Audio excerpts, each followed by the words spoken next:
what's he called? Dango. Dango? How do you spell that? D-J-A-N-G-O. Django, like Django. The J is silent. That's the name of the film? Dango? No, it's called Django Away! Enough said. Meet Daniel Hutchings, an aspiring entertainer who lives on the outskirts of the entertainment industry. In his new film, Django Away. Good morning everyone, it's 7:30 in the morning. We thought we'd go and visit one of the Django locations, which is all the way there in the background. So up on the top of that hill. It's called Grant's Monument. And when I shot Django, I got to all the locations on foot. So now I'm going to show walking from the town all the way through the park and up the side of the hill and to the top to film.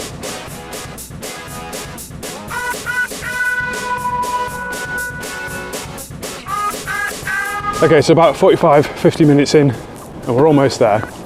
One thing I'm struck by is how physically taxing doing this walk is with all these steep gradients that are consistently steep all the way up, especially this last bit.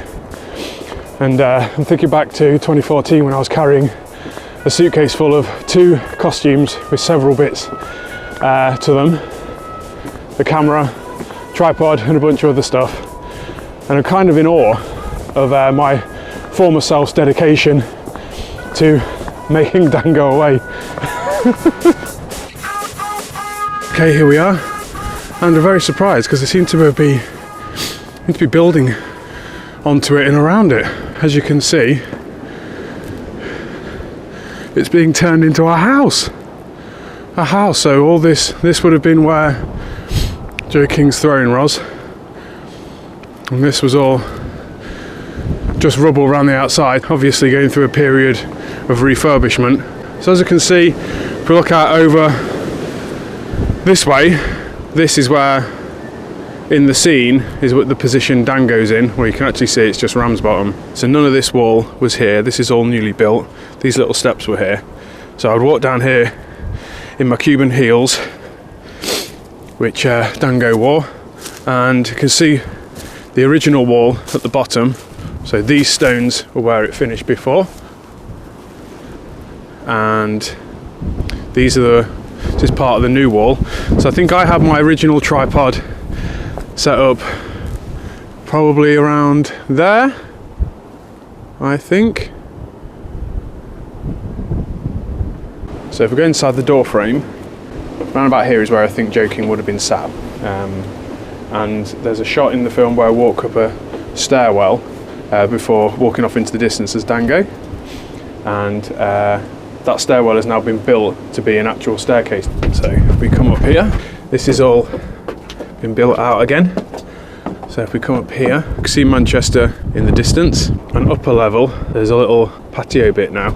So if I can mimic the shot, so I set up around here to have Django look like he was coming up a stairwell, staying here before walking off into the distance. He walks out frame right, and then we cut to a location further down the road to have him walking off into the distance.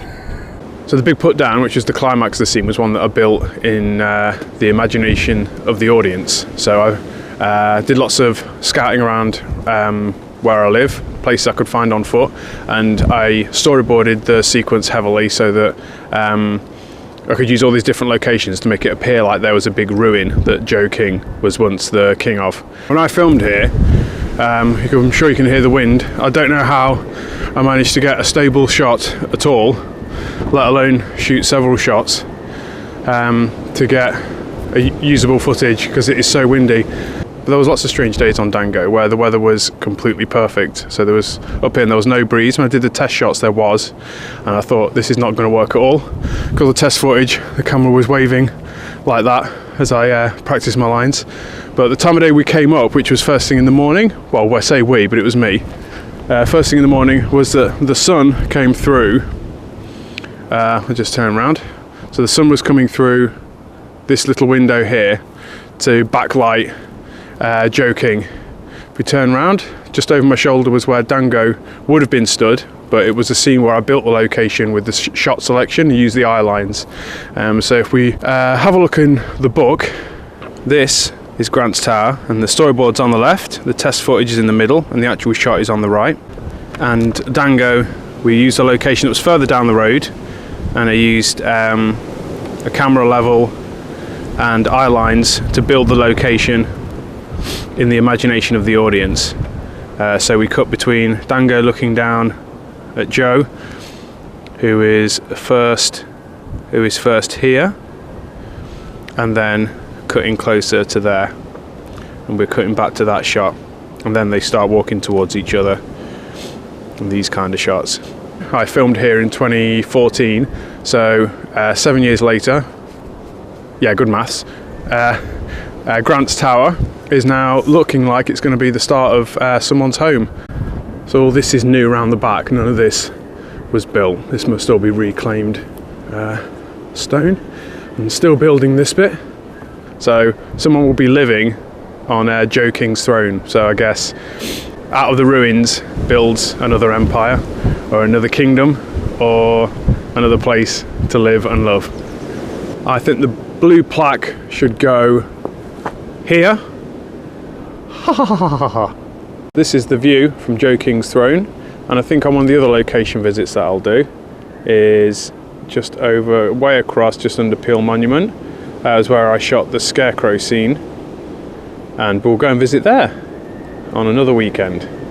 I just had an amazing thought. What if the people who are renovating it are not intending to actually live there, but they're going to put it on the market? I could end up living in Joe King's throne. Mind blow or what?